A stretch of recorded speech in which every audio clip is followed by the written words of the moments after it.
What's going on YouTube? It's Brazen back here with another video for you guys. If you guys are enjoying the content, if you guys want to hit a like down below, subscribe if you guys are new here, and leave a comment letting me know you subscribe so I can welcome you to the family. And that being said, cue intro.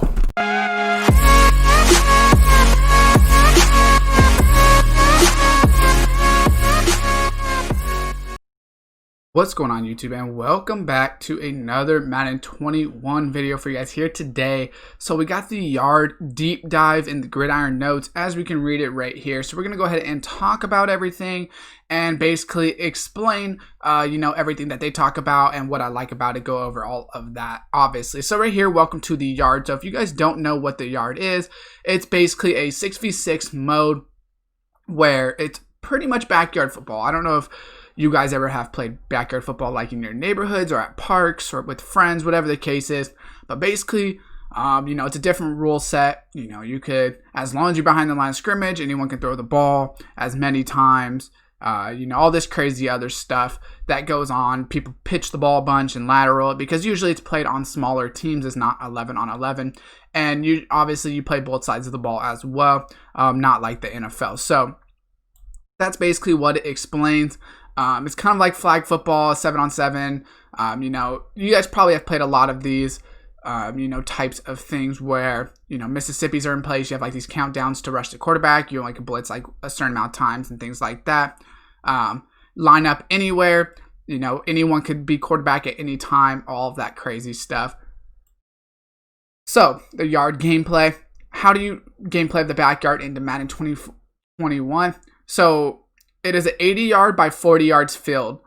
The flag football first downs are granted in 20-yard markers. So it's not, usually a football field is 100 yards and then 50 yards across. So it's a little bit smaller, but it is only 6v6. So it is not going to be the full 11-on-11. So there will be a lot of space on the field. And they have some screenshots of that we'll look at as well. So you can do double passes, which, like I said, behind the line of scrimmage, all passes are legal as many times as you want. They call it a double pass. So basically, there's always receiver icons. So that way, if you throw it back to whoever it is, anyone can catch it. They also say that while the ball is in air, you can hold L2 and press any receiver button, and you'll tap it a one-timer, which allows you to bat a ball in the air to another receiver. So I guess if you're kind of crowded, but you see someone else open, that looks like it could be cheesy, could be cool. I really don't know, how much that mechanic. Seems like it could be cheesy, like I said, with these like one catch timers, but we really don't know. Also, they do have laterals, which you could pitch in real football as well, but in here, it's probably going to be used a little bit more often because it's a open field. Special trajectories and animations that keep the play going. You can even lateral out of a tackle. Don't get too greedy. They have high risk, high reward. Obviously, if you pitch it at the wrong times, it could be a fumble. Other team can pick it up. We kind of understand that. Right here, this is the score clock, which looks pretty cool. It says on the top 2 out of 3 drives, and then I think 3 out of 3 drives. So it looks like it's going to be drive based, and then whoever has the highest score wins or something like that. That's honestly a cool way to do it. You can't really have a clock in here. It'd be kind of dumb to have like a full play clock because, that's not what backyard football ever was about. It's always about how many drives each team gets. So pass rush timer, pass timer. So if you've ever counted Mississippi in a backyard game, you get this one. Each unique location will have a timer that dictates when the defense can pass rush, but also a pass timer that shows how much time you have to throw if you have not been rushed.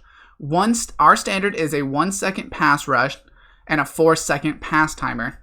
If you try to blitz too early, you will run into a barrier wall that will stop your forward momentum. If your QB holds onto the ball without passing, the play will whistle dead. So finally, if you are blitzed, the timer goes away and you're free to scramble past the line of scrimmage, but you can't rush until the defense comes after you. So basically, same rules as backyard football, which is if you don't send anyone to rush the quarterback, you only have the quarterback cannot run the ball. It does say there's actually a timer of 4 seconds for that if you don't get rushed, which I really like because you're not going to be able to. Although I understand in backyard football. True backyard football, you don't really have timers. It's more of like, take as long as you want. But obviously, we're not trying to run around for a minute at a time, trying to guard the defense, because obviously somebody will get open at that point. So you only can have 4 seconds, which is really cool. I'm assuming if you pitch it backwards and do all this other stuff, then the rules are going to change a little bit. My opinion, we will have to see how that plays out.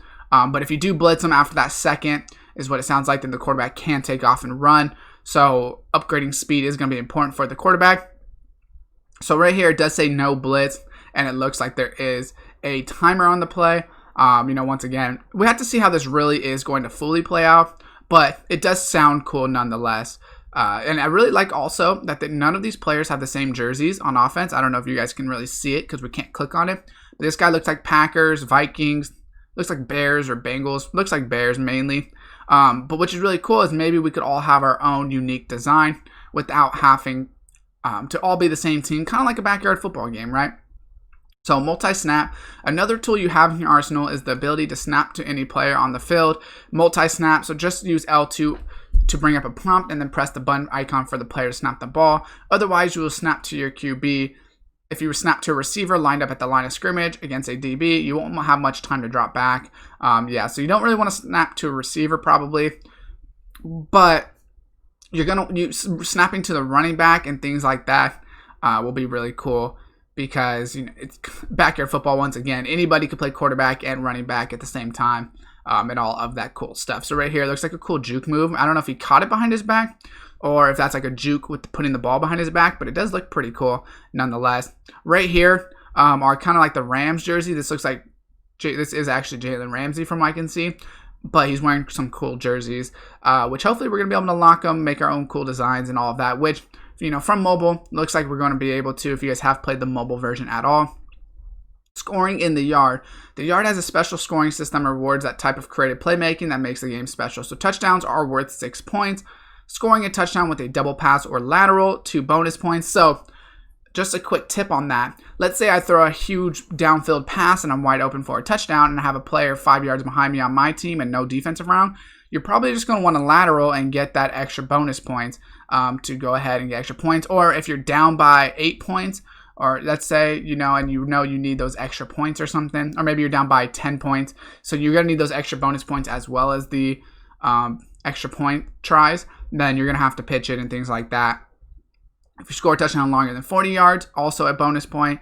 Interceptions earn you a bonus point. And then extra points, you can either choose from 1, 2, or 3. That'll just get further away from the goal line. Kicking is never an option. So, obviously, like we said with the bonus points, if you get an interception behind midfield, did a couple of sweet laterals, and went for a 3-point conversion, you just scored yourself 13 points on a single play plus the conversion. So, let's try to calculate this.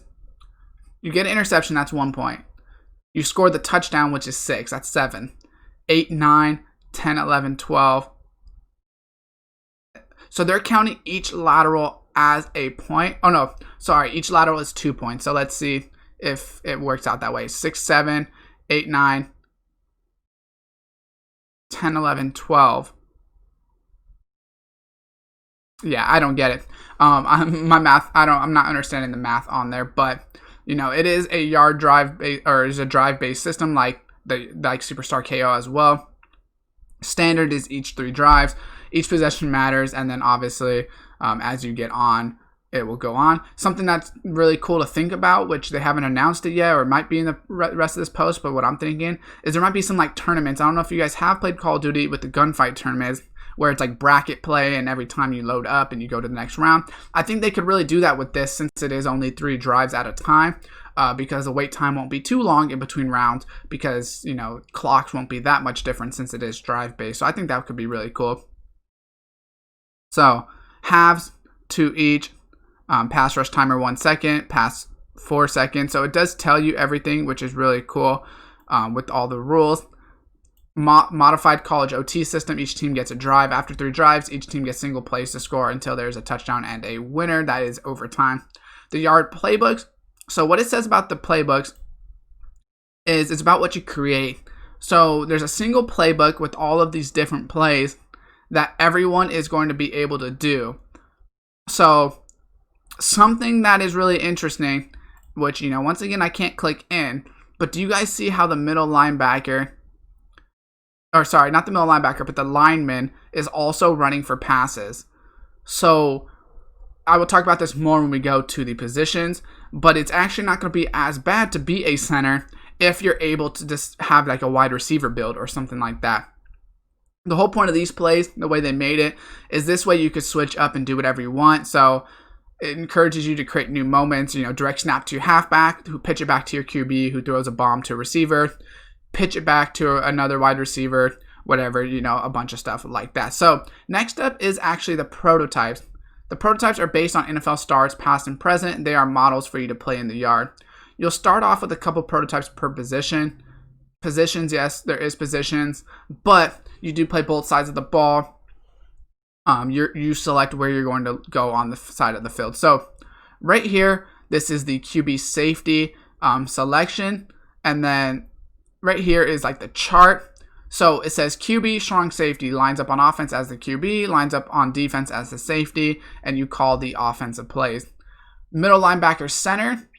Now, like I said, I thought it was going to be kind of bad the way it sounded with the center, but because the center can actually run routes, this actually doesn't seem like it's going to be as bad. I was a little worried about it, but personally, I don't think it's going to be as bad now that you can run routes.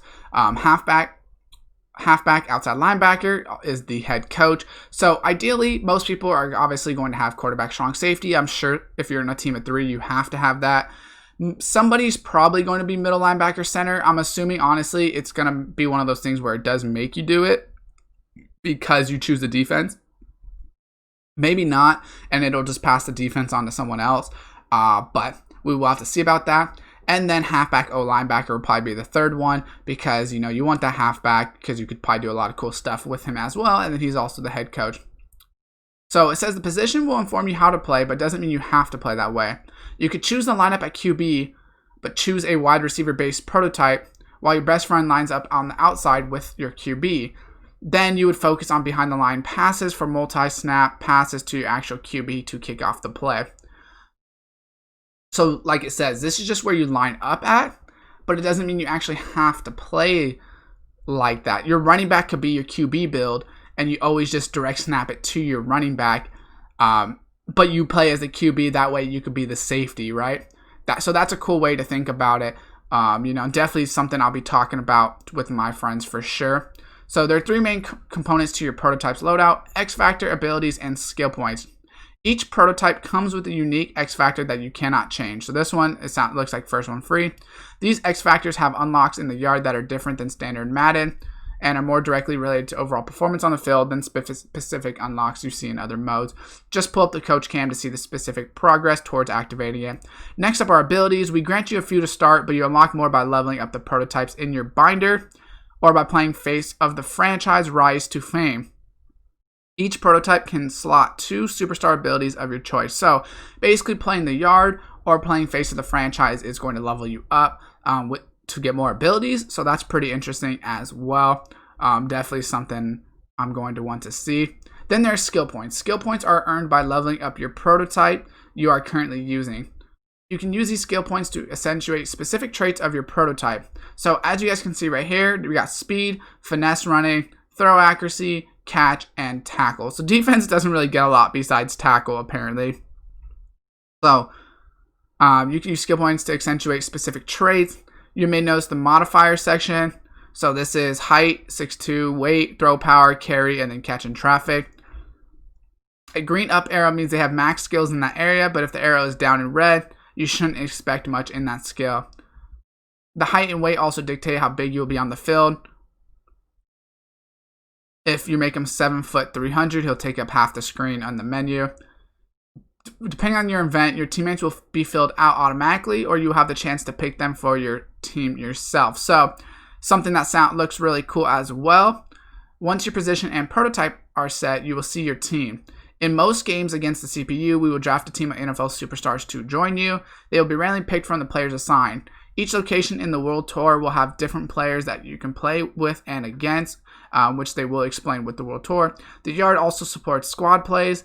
That means you can play up to 3v3 with the special rules. So right here it just says C. Henderson, Jalen Ramsey, Jerry Jeudy, Devin Singletary, Teddy Bridgewater. So pretty cool players. Teddy, so maybe you don't have to be a quarterback, which, is interesting nonetheless. And then it goes ahead and shows over here, it looks like Tyreek Hill. No, actually, these look like the created players. Or, I don't know. These players So see the players standing next to your avatar. Those are the players that you'll be able to control in the game. When you're playing by yourself, you'll be able to switch to any player on the field. They are your squad. In a duos game, each of you will control your own avatar as well as 2 NFL stars. In a trios game, you will each control 1 other NFL star. In game, you always start on your avatar, and your partner's players will have a color indicator corresponding to your squad's player color that appears under your partner's player. So that way, basically, you're going to be able to control 2 players at a time. So that way, there's no AIs that are using them, but you still are technically only locked to 2 players. So maybe your quarterback, and then I get the center, and then one of the wide receivers gets the other wide receiver, and then the running back gets the other wide receiver, whatever the case is. But that does sound pretty cool. That way no AIs are running, during the play. In certain events, you will get to draft your teammates. This will happen after all the human players in an event have picked their position and prototype. Pay attention to the prototype and level as well as the slotted abilities of each NFL star. So basically, let's say we're using a safety and the 2 linebackers. Jalen Ramsey would be a top pick because we know we're going to get a lockdown corner on the outside. And maybe we don't want Jerry Jeudy because we don't need another wide receiver. We would rather, because ideally they play both sides of the ball. So that means that Jalen Ramsey will be running routes all the same. So maybe there's someone like a Sherman or someone that maybe switch sides of the ball or switch positions like a QB to wide receiver. That way they can do both would be interesting. I don't know. But if we look on this play, we can see we have the backward pass looking, with the corner routes on each side. A go route down the middle from the center. And then we have the QB that could run it or throw it or do all of these things. So there's going to be really cool plays, really cool ways to do it. So right here, select your teammate. Why not go 6v6 humans? They tried all sorts of combinations when prototyping it from 77 all the way down to 3v3. The reason they went to 3 humans controlling 6 players because it struck a great balance between focusing on the avatar and making sure there's as many players as possible to get involved. I agree. 6v6 sounded amazing in my personal opinion. The issue with it is having 6 users on the field. I don't know if you guys have even tried to play squads, and sometimes that third player complains. Trying to put 6 people together could cause a lot of problems, and finding games also is just really hard because obviously, let's say you're 6v6, but you're playing the team that only has 3 players, or like you can't find teams that are playing 6 players. I don't know if you guys have played FIFA Pro Clubs, but when you're a team of like 3 or 4 players and you play a team of 9 FIFA players on the field, it's not really fair. It's really hard to win and things like that because they can just do a lot more. So it wouldn't really be fair. So I like locking it at 3v3 just to make it fair. Now that you know all the details, here's the pro tip. Try and upgrade prototypes for every position group on the field. That way, no matter where you end up, you are ready to go. Scramble your strategy. A powered up QB prototype with wide receiver abilities can be deadly in a double pass heavy offense, whereas a scrambling QB prototype lined up in the slot can break lots of big runs. The choices and strategies all are yours. That sounds really cool, in my personal opinion. So now that you know how to play the game, you know the rules.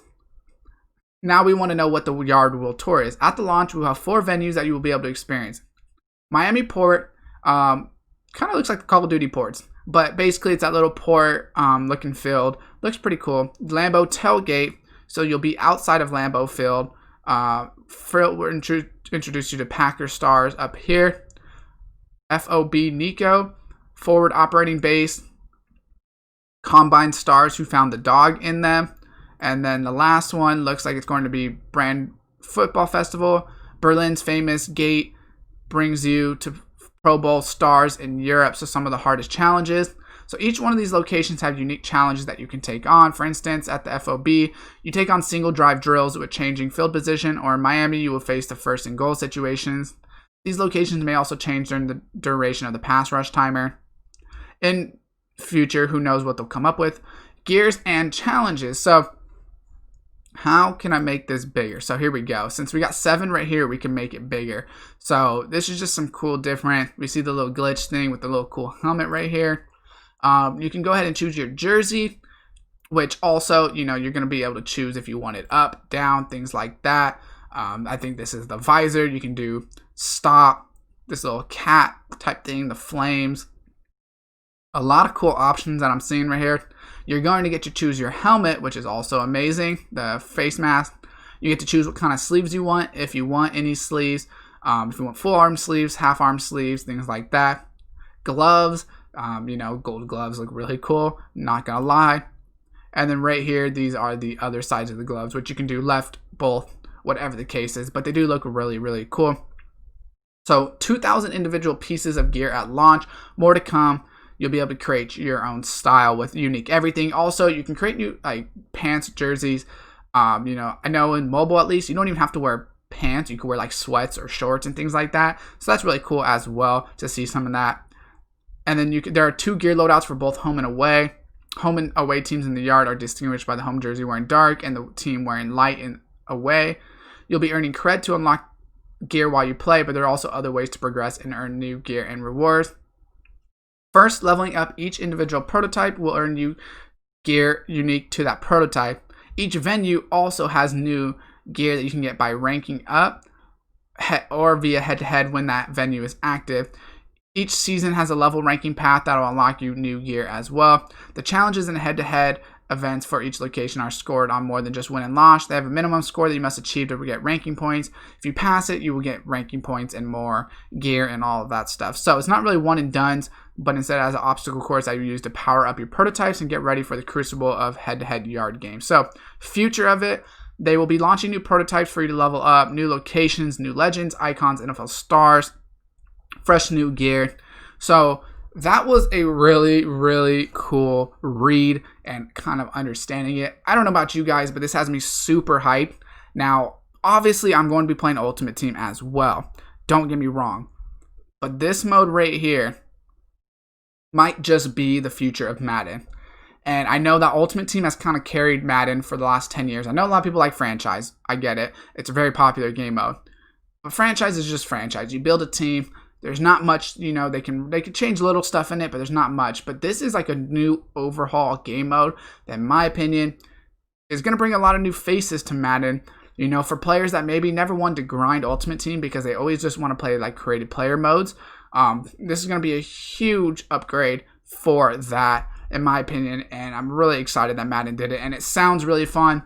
I'm really excited. Now that we're like maybe 2 weeks out at most, I'm really, really excited for this game, not gonna lie. With that being said though, drop a like on the video if you did enjoy it. Subscribe and turn on that post notification bell. Comment down below what you guys are excited for, what you're looking for, what kind of ideas you guys got for the yard and everything like that.